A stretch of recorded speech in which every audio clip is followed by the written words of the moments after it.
Assalamualaikum warahmatullahi wabarakatuh. Perkenalkan, nama saya Nela Octavia dari kelas 10 akuntansi A.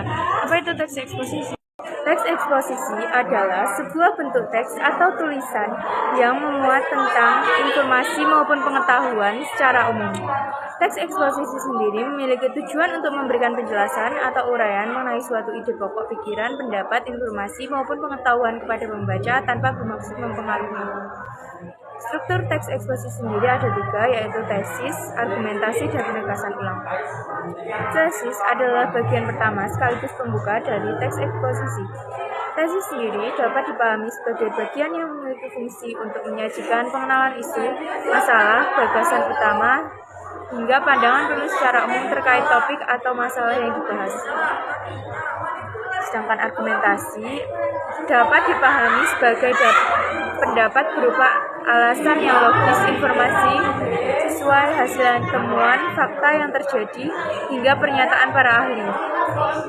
Tujuan penegasan ulang sendiri adalah untuk memberikan penegasan terhadap pendapat awal sekaligus menyajikan simpulan dan saran terhadap keseluruhan masalah yang dibahas. Hukum di Indonesia sebenarnya telah mengatur bagaimana para pelaku tindak kriminal dihukum berdasarkan undang-undang, tetapi kenyataannya sering terjadi ketidakadilan hukum yang sangat merugikan berbagai pihak. Bisa dikatakan hukum tajam ke bawah, tapi tumpul di hadapan para koruptor. Sudah menjadi rahasia umum bahwa para pelaku korupsi mendapatkan hukuman yang lebih rendah dibandingkan para pelaku kejahatan lainnya. Bahkan, ada beberapa koruptor yang menerima fasilitas sekelas hotel mewah di penjara. Tentunya, kita sering sekali mendengar berita maling yang dihajar massa sampai tewas. Namun, rasanya kita belum pernah dengar koruptor yang dihajar sampai mati. Bahkan, di layar televisi mereka malah bisa berbangga diri dengan menunjukkan senyumnya.